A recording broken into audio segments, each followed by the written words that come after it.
pagi hari ini dengan merendahkan diri di hadapan-Mu Tuhan.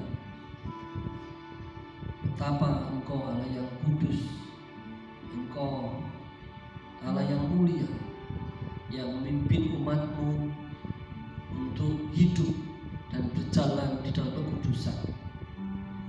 Tuhan, ajari kami untuk kami senantiasa hari demi hari menghargai waktu kami, menghitung hari kami, dan hidup dalam kekudusan, supaya Tuhan, kehidupan kami boleh mencerminkan kehidupan yang segambar dengan Kristus, yang tidak hidup menurut kehendaknya sendiri, tapi hidup menurut kehendak Bapaknya, sekalipun harus berjalan di jalan yang sulit, di gunung yang terjal, harus ditolak, terbuang dan disalibkan.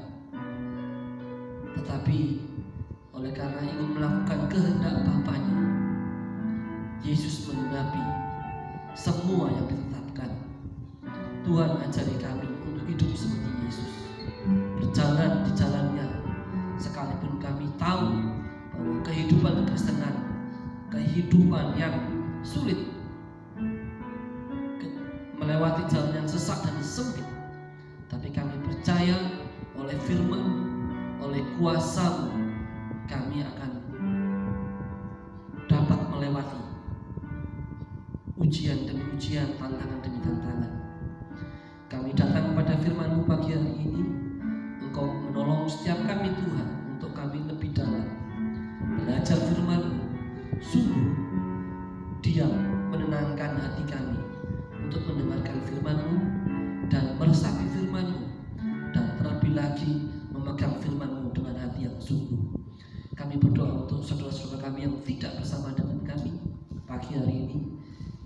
dimanapun mereka berada, Tuhan menyertai. Di dalam nama Kristus Yesus, Juru Selamat kami, Raja kami yang hidup, terpujilah nama Bapa kami, Allah Elohim Yahweh, Allah yang Maha Tinggi. Haleluya. Amin. Selamat pagi Bapak Ibu, Shalom semuanya.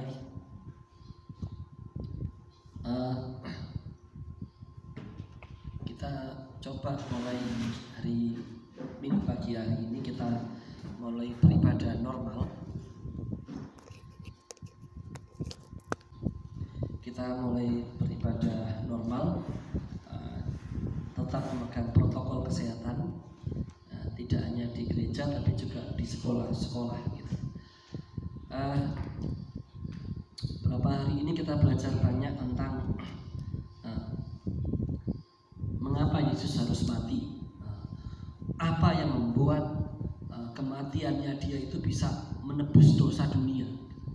Karena orang di luar Kristenan bertanya ini, bagaimana mungkin kematian Yesus menebus dosa banyak orang? Orang non-Kristen, bahkan orang Kristen juga bertanya demikian. Nah, kita belajar kemarin bahwa bukan hanya Yesus ada oleh karena Roh Kudus, bukan hanya itu saja, tetapi selama hidupnya kita membaca di dalam Injil firman Allah bahwa selama hidupnya ia tidak berbuat dosa sekalipun ia dicobai. Tidak ada dusta dalam mulutnya, sehingga ia layak menjadi korban persembahan untuk menebus dosa umat manusia. Nah, pemahaman ini tidak difahami oleh baik orang Kristen terkadang maupun orang non-Kristen. Karena bagi banyak orang punya pemikiran bahwa orang cukup melakukan apa yang baik, apa yang benar. Nanti akan dihitung mana yang lebih banyak di antara perbuatan baik dan kejahatannya.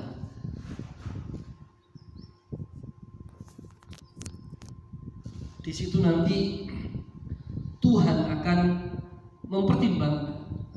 Tetapi satu hal yang manusia tidak sadari, bahwa tidak selamanya perbuatan baik itu baik. Kita belajar itu kemarin. Contohnya, perbuatan baik dalam hal mengasihi, dalam hal memberi. Contohnya, saya bisa memberi seseorang, tetapi bukan dengan tujuan niat yang baik. Bisa saja. Hanya Tuhan yang tahu niat kita.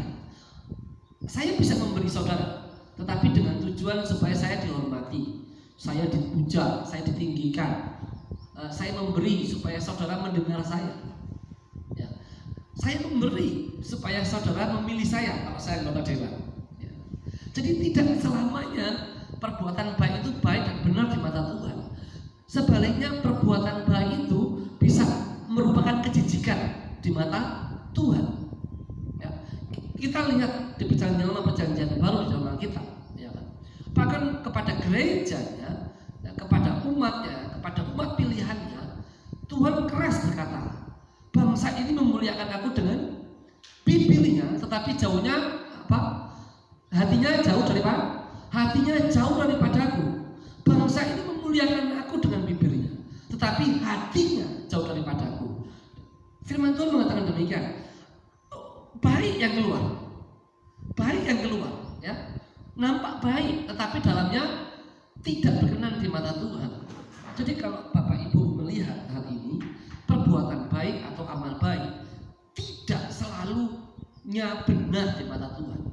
Sampai hati kita itu diubahkan dan dibenarkan oleh firman Allah, baru apa yang perbuatan baik itu menjadi berkenan di hadapan Tuhan. Nah, kalau kita memahami ini Bapak Ibu, kita akan diberi pribadi rohani yang sangat berhati-hati dalam setiap tindakan, perkataan dan perbuatan kita. Kita sangat hati-hati karena kita akan lebih dahulu menanyakan hati kita, apakah saya melakukan ini, apa motifnya, apa niatnya, apa kehendak Tuhan di dalamnya. Apakah saya melakukan apa yang baik ini hanya untuk dihormati, hanya supaya saya dipuji, supaya saya kelihatan lebih dewasa, ataukah karena melakukan apa yang baik dan benar memang karena dari apa yang Tuhan kerjakan dalam hidup saya, satu perubahan yang mendasar yang Tuhan kerjakan dalam hidup saya, maka dari hidup saya hanya mengalir apa yang baik dan apa yang benar. Saudara, kita tidak perlu mengada-ngadakan, karena orang yang benar, yang hidupnya diubahkan oleh firman Allah, selalu mengalir apa yang baik. Gak usah dibuat-buat, yang rohani akan mengalir. Ya, Bapak Ibu yang tinggal dengan kami, dan banyak orang yang tinggal dengan kami dalam satu rumah, ya, bisa melihat. Ya, kalau kita jadi hamba Tuhan, jadi pendeta, kalau hari Minggu di mimbar yang nampak baik, jasnya kelihatan mahal, ganteng, ramah, tapi kita tidak tahu di rumah bagaimana, ya kan?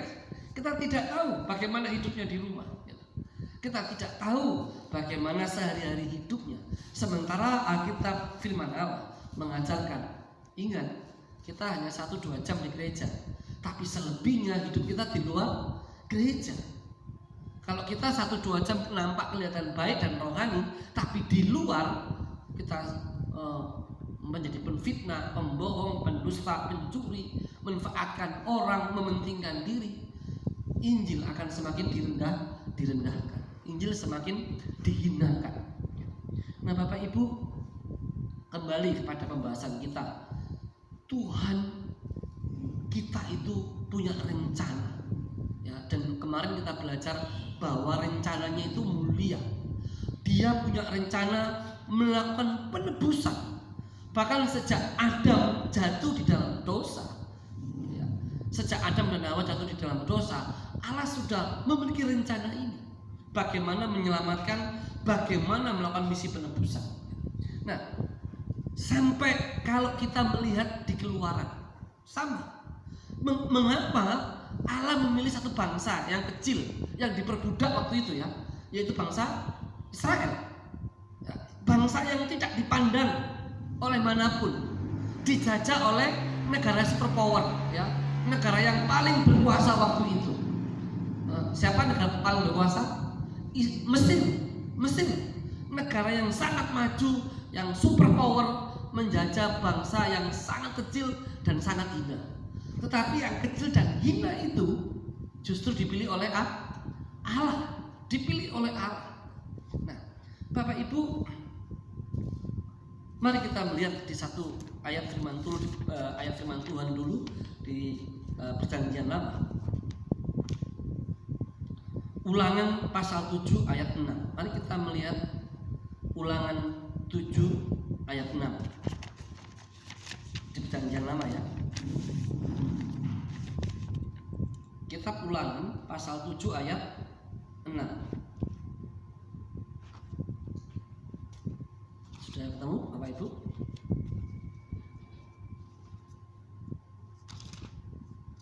Ulangan pasal 7 ayat 6. Dikatakan begini firman Tuhan, sebab engkaulah umat yang kudus bagi Tuhan Allahmu. Engkaulah yang dipilih oleh Tuhan Allahmu dari segala bangsa di atas muka bumi untuk menjadi umat kesayangannya.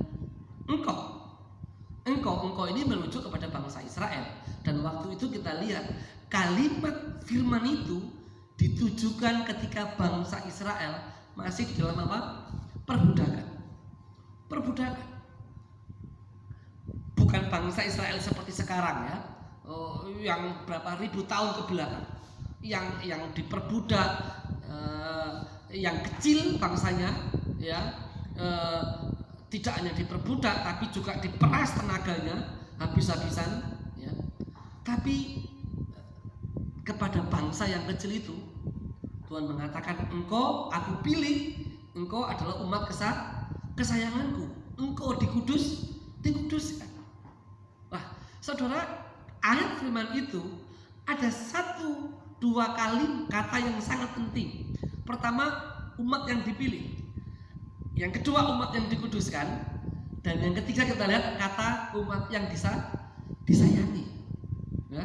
Pertama, umat yang dipilih. Yang kedua, umat yang dikuduskan. Dan yang ketiga kita lihat umat yang disayangi. Dan rupanya 3 kata ini muncul mulai dari Keluaran.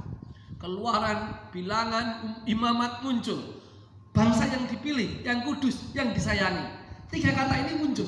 Ya, dia dipilih, dikuduskan, dan disayangi. Ini muncul. Nah, kalau kita menarik 3 kata ini dalam satu hubungan benang merah, kita menemukan satu rencana Allah yang mulia. Bahwa suatu bangsa, suatu umat, atau satu orang percaya, kalau ada zaman perjanjian baru ya, dia dipilih itu dengan tujuan untuk dikuduskan, ya. Tidak berhenti untuk dikuduskan, tapi untuk disayangi. Logika kita mulai merenung. Jadi kita hanya dapat disayangi oleh Allah kalau kita dikuduskan. Apa yang kudus itu disayangi oleh Allah. Tetapi sebelum dikuduskan, seseorang harus dipilih, benar kan? Benar. Nah, kalau dalam konteks perjanjian baru, Bapak Ibu, kita dipilih oleh Tuhan. Mereka yang menerima, mereka yang percaya, ya kan? Dan hidup di dalam ajarannya Kristus Yesus, Juru Selamat kita itu, kita adalah orang yang dipilih. Tapi apakah cukup? Tidak cukup. Sampai kita dikuduskan, baru kita layak menjadi umat yang disayangi. Prinsip rohaninya sama, ya. Prinsip rohaninya sama. Nah, Bapak Ibu yang terkasih dalam Tuhan, bahwa rencana Allah itu sangat luar biasa. Bahwa dia baik memilih bangsa Israel yang hina, yang kecil waktu itu, dan pada zaman perjanjian baru memilih kita itu dengan tujuan rohani yang mulia. Mari kita melihat ayat yang lain dulu, Bapak Ibu. Kita membaca di 1 Petrus. Coba kita membaca di 1 Petrus 2 ayat 9. Mari kita lihat. Kalau di perjanjian lama, ya, kita dipilih, dikuduskan, dan disayangi. Nah, kalau di 1 Petrus 2 ayat 9, prinsip rohaninya sama, ya, tapi dengan satu kalimat bahasa yang sedikit berbeda, tapi prinsip rohaninya sama. 1 Petrus 2 ayat 9. Sudah ketemu? 1 Petrus pasal 2 ayat 9.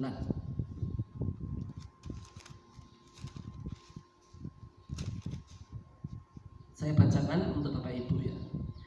Tetapi kamulah bangsa yang terpilih, imamat yang rajani, bangsa yang kudus, umat kepunyaan Allah sendiri, supaya kamu memberitakan perbuatan-perbuatan yang besar dari Dia yang telah memanggil kamu keluar dari kegelapan kepada terangnya yang ajaib. Prinsip rohaninya sama. Kamu bangsa yang dipilih, ya. Tapi tidak hanya dipilih, tapi dipilih untuk disiapkan menjadi satu bangsa, yaitu bangsa yang imamat rajani. Imamat, kata imamat itu saudara nggak asing, ya, karena prinsip keimamatan itu muncul di perjanjian lama juga, ya kan? Kita belajar tentang bahwa mereka yang melayani bait Allah, mereka yang melayani kemah suci, harus mereka yang seorang imam, seorang yang dikhususkan untuk melayani Tuhan di bait sucinya, ya. Tetapi ini bukan dalam konteks bait suci lagi, tetapi menjadi konteks satu bangsa. Bangsa itu lebih besar, ya, besar sekali daripada bait suci, ya. Kalau bait suci mungkin lokal tempat, tapi kalau bangsa ini besar sekali. Dan di dalam konteks itu dikatakan, dalam konteks bangsa itu kita dipilih menjadi imam yang dikuduskan. Nah, seorang imam harus hidup kudus dan dikuduskan. Prinsip perjanjian lama juga demikian. Di prinsip perjanjian baru sama. Kita dipilih, ya, dikuduskan, ya, dikuduskan untuk menjadi imam. Nah, seorang imam hanya melayani Tuhannya, ya. Jadi kalau orang percaya bukan menjadi seorang imam dan tidak melayani, tidak bisa dikatakan orang percaya. Karena siapapun orang percaya itu juga seorang yang imam yang harusnya melayani hidup dalam kekudusan. Amin. Nah, kalau saudara melihat ini, gereja, umat Tuhan harus terbuka pikirannya, bahwa ketika dia percaya Tuhan bukan sekedar menjadi pengikut ya, atau memenuhi rasa tanggung jawab. Yang penting saya ibadah, yang penting saya sudah Kristen, yang penting saya dapat jaminan kerajaan sorga. Oh tidak. Karena Tuhan punya rencana mulia. Sama dengan di Ulangan tadi yang kita belajar, juga sama prinsip rohani di Perjanjian Baru, bahwa Dia memilih kita untuk dikuduskan, untuk hidup kudus, untuk hidup benar, ya, untuk melayani Dia. Apapun profesi kita, apapun pekerjaan kita, selama kita percaya dan menyerahkan hidup kita kepada Kristus, harusnya kita rela untuk dikuduskan supaya kita layak dan menjadi umat kesayangannya Dia. Saudara, di dalam Alkitab dari Kejadian sampai Wahyu, saudara menemukan satu kata yang ribuan kali muncul, yaitu kata kudus. Itu ribuan kali. Selain kata kasih, mengasihi, kata kudus di dalam Alkitab itu ribuan kali. Sampai tadi pagi saya itu coba melihat. Tadi pagi saya coba lihat kata kudus ini di dalam Alkitab. Ya, di konkordans di mana-mana saya lihat Tuhan kata kudus itu dan kata mengasihi itu muncul ribuan kali, ya, bukan satu dua, ribuan. Kalau saya punya ini, kalau